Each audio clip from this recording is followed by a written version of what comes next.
The Arizona sky turned dark as lead, and the rain came hard, washing over the dying earth in desperate sheets. Eliza Hammond pulled her shawl tight around her shoulders and pushed her way through the mud, her boots sinking deep with every step. Her fields, once golden with wheat, were now a ruin of flattened stalks and rushing water. She grabbed at the wooden fence to keep it from collapsing, her hands raw from work and cold. She'd built this farm with her late husband, Thomas, but since his death 3 years ago, every storm seemed to take another piece of him away. Thunder rolled across the plain and the world seemed to shake. That's when she saw him. He stood on the ridge beyond her barn, tall and motionless, the rain cutting down over his bare shoulders. Even through the downpour, she could see he was Apache, dark braids tied back, chest marked with old scars, eyes sharp as a hawk's. For a breath, she froze. No one came this far out unless they wanted trouble, and yet he didn't move toward her, didn't threaten, just watched. Her heart pounded as she shouted over the wind, "You'd best get out of the rain. There's nothing here for you." The stranger didn't reply. He only turned his head slightly, watching the fence as it groaned and began to tip. Before she could react, he was moving, fast, silent, his boots splashing through the water. With one hand, he caught the collapsing fence post and heaved it upright, his muscles flexing under the strain. Eliza stared, startled by his strength. Together, without a word, they pushed the heavy wood back into place and secured it with rope from the barn wall. When the worst of the storm passed, she leaned against the fence, breathing hard. "You didn't have to do that," she said. "This isn't your fight." The man stood there, rain dripping from his hair, his expression unreadable. After a long silence, he spoke in a low, rough voice that seemed unused to words. "You fight the storm alone." Eliza blinked, unsure if it was a question or a statement. "There's no one left to fight it with me," she said quietly. He nodded once, like he understood. Then, before she could ask his name, he turned and started to walk away into the sheets of rain. "Wait," she called. "At least get out of the cold." He stopped but didn't turn around. For a moment she thought he might ignore her completely. Then slowly he looked back, eyes dark as the thunderclouds above. Something in them wasn't wild or cruel.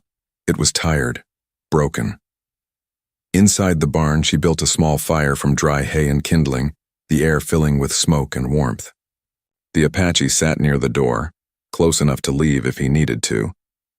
He didn't remove the long knife strapped to his belt. Eliza noticed that and kept her distance, wrapping herself in a blanket. After a while, she asked softly, "What's your name?" He hesitated. Tan, she repeated. "I'm Eliza Hammond." He gave no reaction. But when she passed him a piece of cornbread she'd saved from supper, he accepted it with quiet respect. For several minutes, neither spoke. The rain hammered on the roof and the air smelled of wet earth and wood smoke. When the wind outside eased, Tan rose and moved toward the door. "You shouldn't be out there," Eliza said. "The river's rising." "I know where to walk," he replied. He turned again to leave, but before disappearing into the rain, he said softly, almost to himself, "Your hands are brave, but they shake." Eliza stood there long after he was gone, the sound of his voice lingering like the echo of thunder. She didn't know why it mattered, but it did. For the first time in years, she didn't feel completely alone in her fight against the world. Out beyond the ridge, the Lone Apache walked into the storm, his figure swallowed by the rain. But the memory of his eyes, deep with pain and mystery, stayed with her long after the night grew quiet. And in that silence, Eliza Hammond felt something stir in her chest, a feeling she thought had died with her husband, a spark, a beginning. The storm passed, but it left behind a ruin that nearly broke Eliza's spirit. Her fences were down again. Her roof leaked in 2 places and half her crops had drowned under the rushing water. She spent the next morning knee-deep in mud, her skirts soaked, patching what she could with rope and stubbornness. Her body ached, but the ache in her heart ran deeper. She could almost hear her late husband's voice scolding her for working alone again. When she went into town 2 days later, the air turned cold around her the moment she stepped through the general store's door. The men standing near the counter fell silent, their eyes sliding over her like knives. Sheriff McKean, broad-shouldered, red-faced, and still wearing the same smug grin he'd had when Thomas's coffin was lowered, was leaning by the stove. "Eliza Hammond," he drawled, pretending to tip his hat. "Heard the storm near took your farm again? Maybe it's time you admit you can't keep it alone." "I'll manage," she said stiffly, setting her few coins on the counter. He smirked. You know the law. A woman can't hold a deed without a husband's signature. You've had grace these past years because the council took pity, but they're tired of pity. You need a husband or someone else will be signing that paper for you. The words hit her harder than the storm had. She stood there frozen as the men laughed quietly among themselves. When she left, her hands were shaking. That night, Eliza sat by her fire staring at the flickering shadows. The truth was she had no one. Her neighbors had turned their backs on her for refusing McKean's proposal years ago, and the men in town saw her as nothing more than a burden to be pitied or conquered. Her only company now was the sound of the wind through broken boards. Then she saw him again. Ta'an stood by the barn, his face half lit by the moon, a rope slung over his shoulder. He was repairing the fence, the same one they had struggled with during the storm. She stepped outside, wrapping her shawl tightly. You came back, she said softly. He didn't look up. Fence still weak, he murmured. I fix, she swallowed hard. You don't owe me that. His dark eyes met hers, steady and unreadable. You helped me when others would not. For a long moment they just stood there in the quiet night, two lonely souls bound by circumstance more than choice. Then Eliza spoke the words before fear could stop her. Ta'an, she whispered, I need help. I can't keep this land without a husband. He stopped, his broad shoulders stiffening. The silence between them thickened. I'm not asking for love or promise, she said quickly. Just to stand by my side long enough for them to see I'm not alone. You could stay here, have food, shelter. No one will bother you. He turned his head, his gaze piercing. And what do you offer a man who is not wanted anywhere? Eliza's throat tightened. A home, even if it's only for a little while. He studied her face, searching for deceit, but found only sincerity and exhaustion. Finally, he stepped closer. The air between them seemed to hum. You need a husband, he said quietly. Then after a pause that felt endless, he added, I need to be loved again. The words hit her like a heartbeat in the dark. She didn't answer at first. She couldn't. The pain in his voice was too real, too raw. At last she said softly, Then maybe we can help each other. He nodded once. Tomorrow, at dawn. And just like that he turned away, vanishing into the shadows beyond the barn. Eliza stood alone under the pale light, her heart racing with something she hadn't felt in years. Not fear, not hope, but the strange, dangerous beginning of both. That night she couldn't sleep. Every time she closed her eyes, she heard his voice again. I need to be loved again. And for the first time since her husband's death, she whispered to the empty room, So do I. The dawn broke soft and cold over the Hammond farm. Mist clung to the fields like a thin veil, and the smell of wet earth filled the air. Eliza rose early, her heart hammering in her chest as she braided her hair with trembling hands. She dressed in her plainest blue dress, the one she had worn to her husband's funeral. It felt wrong somehow, yet right. There was no silk or lace left in her life, only duty and the raw hope of survival. When she stepped outside, Ta'an was already waiting near the barn. He stood tall, dressed in worn buckskin trousers and a rough wool shirt someone had likely traded to him years ago. His dark hair gleamed damp from the morning dew, his face calm but unreadable. In his hands he held something, two small carved figures of wood. He offered them to her wordlessly. What are these? She asked, her voice uncertain. Spirit tokens, he said simply. One for you, one for me. So the wind remembers. Eliza held the small carving in her palm. It was of a bird with its wings spread wide. Thank you, she said softly, touched by the quiet meaning.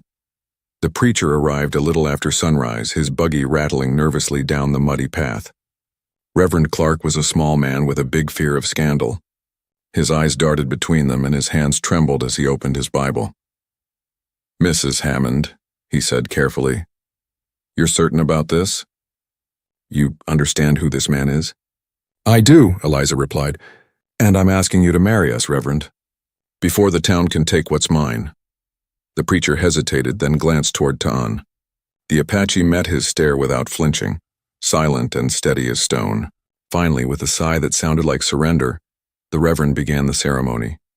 The words were simple, so simple that Eliza barely heard them. Her pulse roared in her ears as she repeated the vows. to stand together, to share bread, to guard and protect. She had spoken vows once before in that same tone of hope and trembling. Now they felt heavier, truer. When the preacher told Tayan to take her hand, his touch was warm, strong, and careful, as though he feared she might break. His thumb brushed the back of her hand, a quiet promise in that single gesture. "You may seal your vow," Reverend Clark muttered uneasily, glancing away. Ta'an didn't kiss her. Instead, he bowed his head slightly, his forehead brushing hers. The gesture was ancient, sacred in its simplicity. When it was done, the preacher closed his Bible and cleared his throat. "I'll file the papers in town," he said quickly. "May the Lord be with you both." And with that, he climbed into his buggy and was gone. Eliza and Ta'an stood in silence, watching the wheels fade down the dirt road. For a long while, neither spoke. The wind moved softly through the wheat stubble, whispering through the quiet morning. Finally, Eliza said, "I suppose that makes it official." Ta'an nodded. "It makes it beginning." They spent the rest of the day working side by side. Ta'an repaired the roof while Eliza cooked stew inside. When she brought him a bowl at midday, he took it with a grateful nod. "You work hard," he said simply. "I have to," she replied. "No one else will do it for me." He looked at her for a long moment before saying, "Now, someone will." Her cheeks warmed. She turned away quickly, pretending to busy herself with the dishes. But his quiet words lingered. That night, Ta'an spread his bedroll on the floor near the hearth instead of the spare room. Eliza frowned, confused. "You don't have to sleep there," she said softly. He shook his head. "Until you wish it, I stay where I belong." The firelight flickered across his face, painting it in shades of gold and shadow. Eliza watched him for a long time, wondering what kind of man gave without asking for anything in return. Outside, the coyotes called to each other across the valley, and inside, Eliza Hammond, the widow who had sworn never to love again, lay awake, listening to the slow, steady rhythm of her husband's breathing by the fire. For the first time in years, she didn't dream of loss. She dreamed of safety, and for the first time, she began to wonder what it might mean to truly belong to someone again. It didn't take long for the town to find out. By the second week after the wedding, whispers began circling through the dusty streets of Dry Creek like rattlesnakes in tall grass. "The Hammond widow married a savage," someone said at the mercantile. "Must have lost her mind," another hissed at church. No one spoke it to Eliza's face, not yet, but she could feel the change every time she came to town. Doors that once opened politely now shut before she reached them. Men who used to tip their hats turned away. Even the preacher wouldn't meet her eyes on Sunday morning. She tried to ignore it, keeping her chin high as she traded eggs and milk for supplies. But it burned inside her, every whisper, every sideways glance. Then came Sheriff McKean. She found him waiting by her wagon one hot afternoon, boots planted wide, thumbs hooked in his belt like he owned the world. His smirk hadn't changed. "Mrs. Hammond," he said, stressing the name like it was a joke. "Heard some interesting talk around town. You went and married that Apache after all." Eliza gripped the edge of her basket tighter. "You heard right." McKean spat in the dirt. "You'd do better to fix that mistake before folks decide they don't want you here anymore." "I'm not breaking my vows," she said firmly. His eyes narrowed. "You think you can defy the town, Eliza? Live out there with that?" He stopped himself, but the hatred in his tone was clear. "He don't belong here. You don't either if you're choosing him." Before she could speak, a shadow moved silently behind her. Ta'an. He had appeared without a sound, his tall frame suddenly filling the space beside her. His expression was calm, but his presence alone was enough to make McKean step back half a pace. "Go home," McKean growled. "Before someone makes you." Ta'an's voice was quiet, but it carried like thunder. "This is her home. You leave her be." The sheriff laughed, a sharp, ugly sound. "She don't need you to fight her battles, Injun. Go crawl back to whatever hole you came from." Eliza's heart thudded. She saw the danger in Ta'an's eyes, the controlled fury of a man who had faced worse and lost everything once already. He didn't move, not yet, but when McKean took a step closer to her, the Apache's hand shot out, catching the sheriff's arm with lightning speed. In one motion, he twisted it behind McKean's back until the lawman gasped in pain. "You will not touch her," Ta'an said lowly. "Ta'an, let him go," Eliza cried, grabbing his sleeve. After a tense pause, Ta'an released him. McKean stumbled back, red-faced and humiliated. "You'll regret this," he spat. "Both of you." He stormed off toward town, his boots throwing up dust. Eliza stood frozen, staring after him. "You shouldn't have done that," she whispered. "He raised hand to you," Tan said simply. "I stop it," she sighed. "You've just made an enemy of the most dangerous man in Dry Creek." His dark eyes softened, and he said, "I have many enemies, but I will not let one more hurt what is mine to protect." The words hit her harder than she expected. Mine to protect. He didn't mean it as ownership. It was something older, something deeper. That night she barely spoke as they sat by the fire. Outside, the coyotes' cries seemed closer than usual, the wind colder. Eliza tried to busy herself with mending, but her hands shook. "They'll come again," she murmured. "They won't stop," Ta'an nodded slowly. "Then I stay close. I fix walls. I make ready. You shouldn't have to fight my battles," she said softly. He looked up, his gaze steady and unyielding.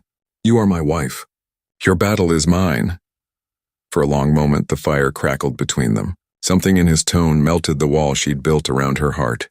She turned her face away, afraid of what her eyes might reveal. Outside, the desert night stretched wide and silent. But inside, two lonely hearts, one broken by death, the other by war, had found something fierce enough to face the hatred of a whole town. And though Eliza would not admit it yet, part of her was no longer afraid. Because when Ta'an had said, "Your battle is mine," she believed him. The nights grew quieter after the confrontation with Sheriff McKean, but not safer. Eliza knew hatred rarely burned out. It only smoldered, waiting for the right wind. Still, she found herself clinging to the smallest fragments of peace. Ta'an worked from dawn till dusk, rebuilding the barn walls, sharpening tools, repairing fences that had long been left half-broken.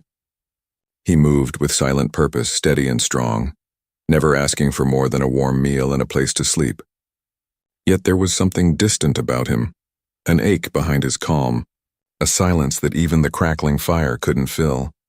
Eliza noticed it most when he sat outside at night, staring into the horizon where the mountains rose like shadows against the stars. Sometimes she would see his lips move softly, as if speaking to someone only he could hear. One evening, unable to bear the quiet curiosity any longer, she stepped out onto the porch, wrapping her shawl around her shoulders. "You talk to the sky," she said gently. "Who's listening?" Ta'an didn't turn. "My wife," he answered, voice low, almost carried away by the wind. "And my little boy." Eliza froze. He finally looked at her, eyes dark with something bottomless. "They are gone," he continued. "Soldiers came to my village. They said they hunt raiders, but they shot women. Burned homes. I came back from hunting and found only ashes." The world seemed to stop. Eliza felt her throat tighten, her breath catching in the cool desert air. She wanted to speak, but no words came. He looked down at his hands. "I buried them with my own hands. Then I walked. For years I walked. My people called me dead already. I let them." Eliza stepped closer, her voice trembling. "And now?" "Now," he said, his gaze meeting hers again. "You speak to me, and I remember I am still a man." The confession was quiet, but it filled the space between them with an unbearable tenderness. Eliza sat beside him on the porch, her hand brushing his for the first time, not in fear, not in obligation, but in shared grief. "I lost someone too," she whispered. "Thomas, my husband, was shot when bandits raided the farm. I thought I'd die right beside him." Ta'an nodded, his jaw tight. "And you lived. You built again." "I tried," she said. "But sometimes living feels worse than dying, doesn't it?" He turned toward her, his expression softening. "Only until someone sees you again." The words stole her breath. She didn't look away. The firelight from inside the house caught the edges of his face, the strength, the scars, the quiet sorrow. For a long time, neither moved. Then he spoke again, his voice lower. "When I saw you fighting the storm that night, you looked like someone who would not let death win." Her eyes stung. "And you looked like someone who already had." He gave a faint smile, sad but real. "Maybe now we both can stop fighting alone." The silence that followed wasn't empty this time. It was full of something fragile and alive. Eliza leaned back, staring at the stars, her hand still resting against his. She didn't pull it away.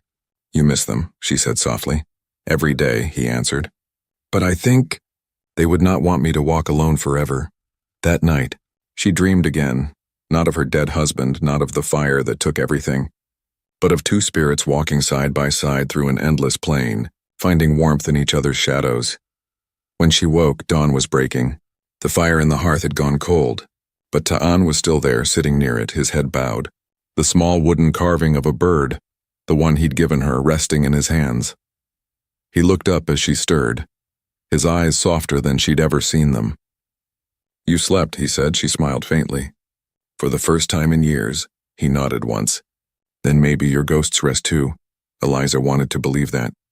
She wanted to believe that grief could fade, that the ache inside them both could become something gentler, something like love.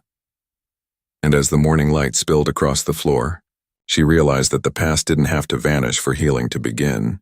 Sometimes it just needed a witness, and Ta'an had finally found his. The days after Ta'an's confession felt quieter, too quiet, like the hush before a storm. Eliza and Ta'an moved through their routines almost peacefully, fixing, planting, tending. She had begun to smile again, though she didn't realize it. Ta'an noticed, though. He saw it in the way she hummed while hanging laundry, in how her hands no longer shook when she poured him coffee. But trouble was coming. Sheriff McKean's pride had been wounded badly that day in town, and there wasn't a man in Dry Creek who didn't hear about how the savage broke his arm in front of the widow. Men like McKean didn't forgive. They waited. One afternoon, when Eliza went into town alone for salt and flour, the murmurs stopped the moment she stepped into the general store. McKean was there, standing by the counter with 3 other men, Ryder, old Bart Jenkins, and young Earl with the twitchy hands. They fell silent, and she knew something was wrong. "Afternoon, Mrs. Hammond," McKean said with a smile that didn't reach his eyes. "How's that husband of yours? Still playing farmer?" She ignored him and paid for her supplies, but as she turned to leave, his voice followed her. "Funny thing. Someone's horses got stolen last week near the reservation. Apache tracks." She froze. "He didn't steal anything." "Maybe not," McKean said. "But some folks are tired of wondering what he's doing out there on that farm. Could be you're helping him." Her hands trembled. "You leave us alone, Sheriff. We haven't broken any law." He stepped closer, close enough for her to smell whiskey on his breath. "Law's what I say it is in this town, Eliza, and I say that man of yours is trouble." Her heart hammered, but she didn't let him see her fear.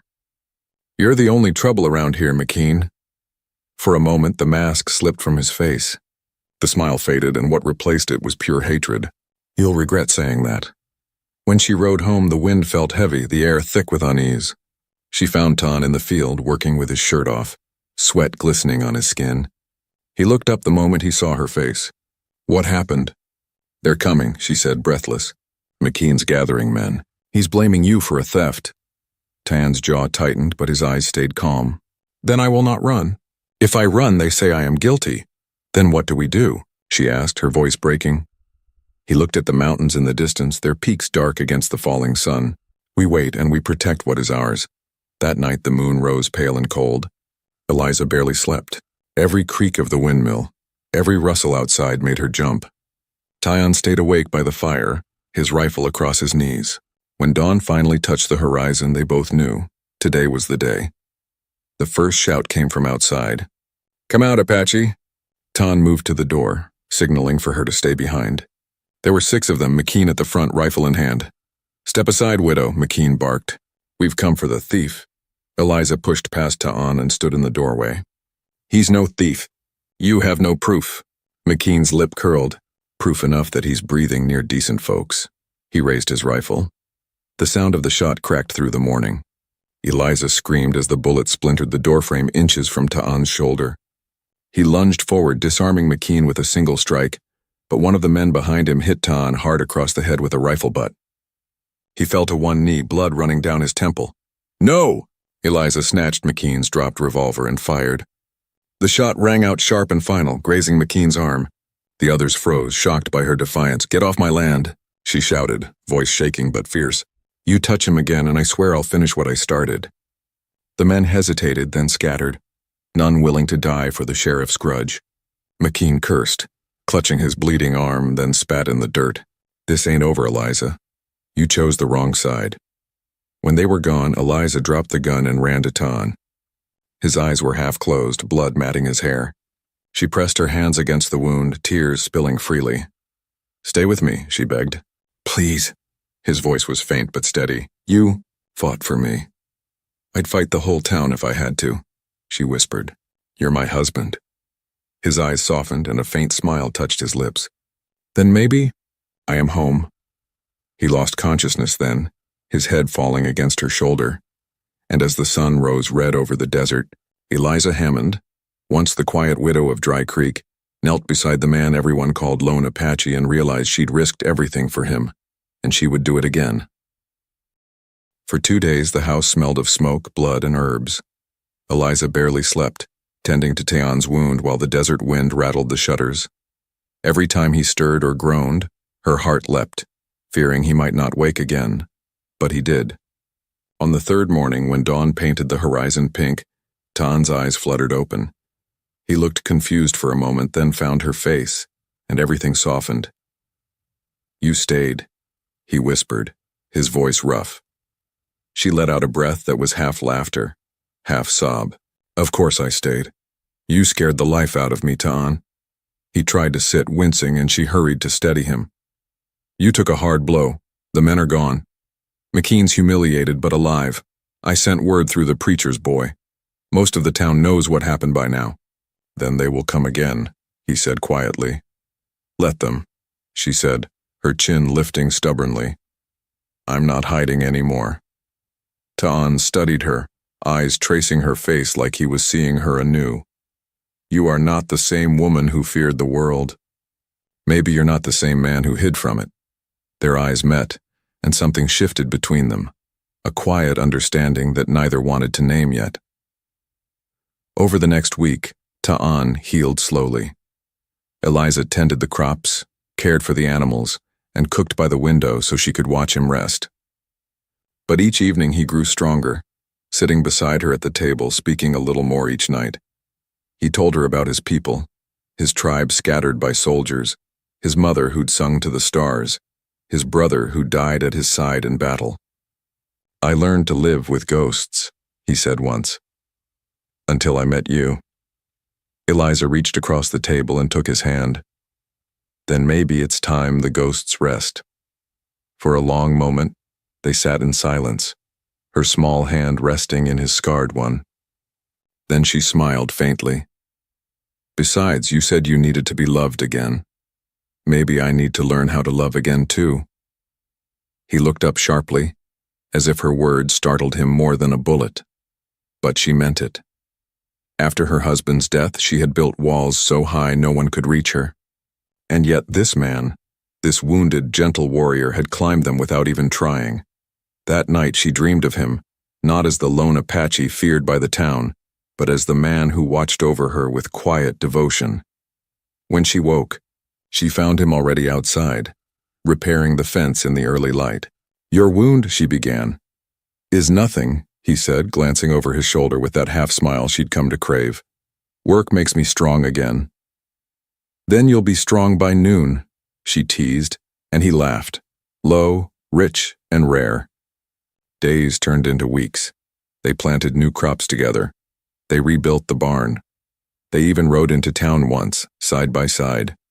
People stared, but Eliza held her head high. Teon didn't speak, but his presence beside her said everything. She wasn't afraid anymore. One evening, after a long day of work, the two sat on the porch watching the sun sink into the desert. The air was warm, heavy with the scent of sage. Teon spoke softly. "When I was young, my mother said the desert gives two gifts, pain and love. One teaches you who you are. The other teaches you who you could be."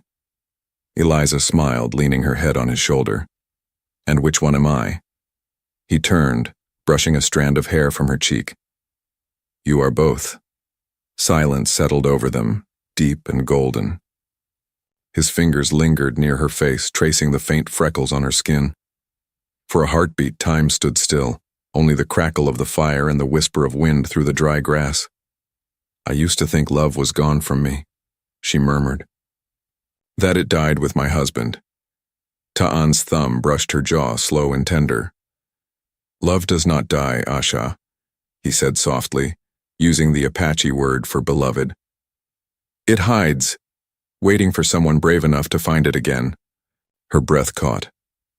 Then maybe you found it first. He smiled, a rare, quiet thing, and kissed her forehead, reverent and unhurried. They didn't speak after that. The world didn't need words. The sky blazed orange, and the stars began to rise, each one a witness to something fragile, reborn.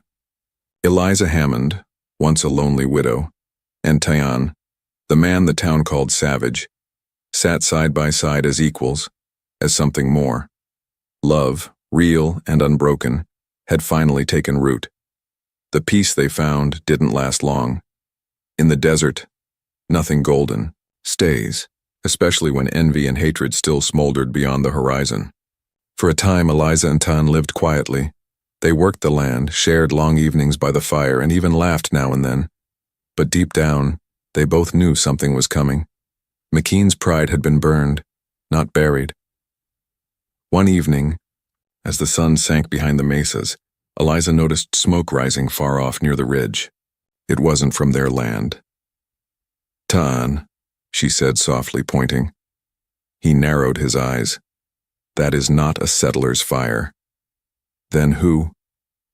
Before she could finish, a figure galloped up the path, a young ranch hand from town, his face pale with dust and fear.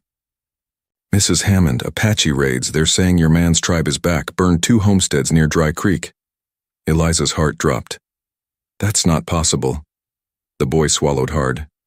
Sheriff's calling for a posse. He says your husband's leading 'em. Ta'an's jaw tensed and he stood tall, silent as stone. He lies. I know, she said quickly, placing her hand on his chest. But they won't care. The ranch hand hesitated, eyes darting between them. He's coming here, ma'am.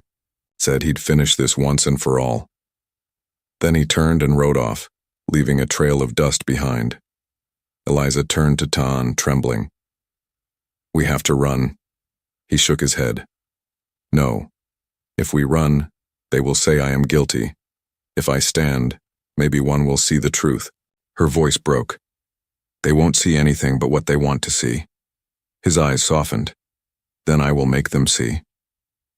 Before she could argue, he was already gathering his weapons, loading his rifle, and tying his long hair back with leather cord. The calm that settled over him was terrifying. That night the fire came closer, not from the hearth but from the hills. McKean and his men arrived like a storm, carrying torches that painted the desert in angry orange light. Eliza stood beside Ta'an on the porch. The night air was thick with smoke and fear. Come out, Apache, McKean shouted, his voice cutting through the wind. We know you called your tribe down from the hills. This ends tonight. Ta'an stepped forward into the torchlight. You burned your own to make war, he said in his deep, steady voice. You bring fire and call it justice. McKean's laugh was cruel. You think anyone's gonna believe you? You'll hang Savage, and the widow? She'll thank me when you're gone. Eliza's fury rose like wildfire. You're the one who'll hang, McKean. You've poisoned this town with your hate long enough, McKean sneered. Step aside, woman. I won't. Then burn with him. He hurled his torch toward the barn, and flames erupted instantly, leaping into the dark sky. The horses screamed, the chickens scattered, and the night became chaos. Tan! Eliza cried as he dashed toward the barn, throwing open the doors to free the trapped animals.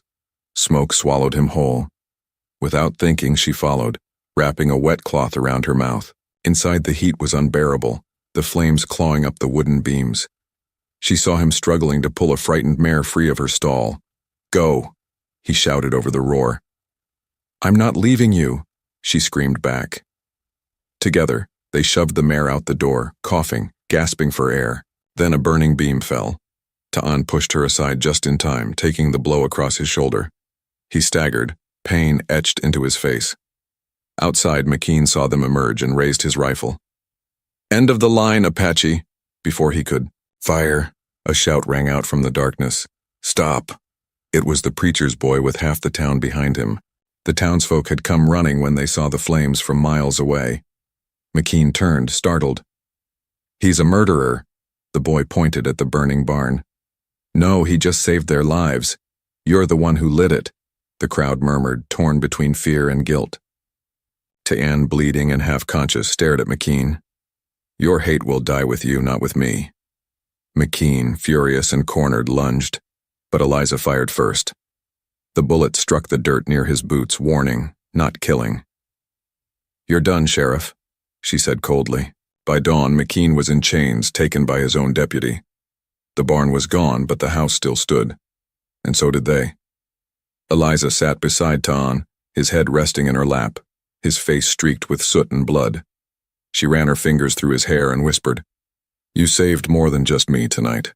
He opened his eyes faintly. No, you saved me. Again. The fire had tested them both, and what survived was no fragile flame. It was love, forged in smoke and defiance, strong enough to face the world. By the time spring returned to Dry Creek, the desert had begun to change, quietly, stubbornly, like hearts learning to heal. The fire had taken much, the barn, the horses, nearly Ta'an's life. But what it couldn't take was what grew between them. And as the ash settled, something unexpected began to bloom. Eliza built again, one fence post, one wall, one breath at a time. The townsfolk who once whispered behind her back now came to help.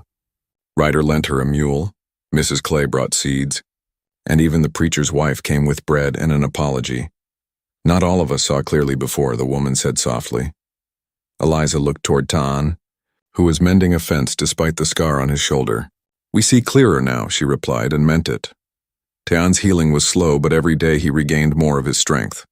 At night, when the desert wind blew cool and the stars stretched wide, they'd sit together by the fire. Sometimes he told her old Apache stories, tales of the coyote, the wind spirit, and the woman who turned into the moon. Your people's stories, she said one evening, smiling. They always end with someone learning how to love again. He looked at her, eyes deep and gentle. Because love is how the desert lives. Even when there is nothing, something grows. She rested her head on his shoulder, closing her eyes. Then I guess we're part of the desert now.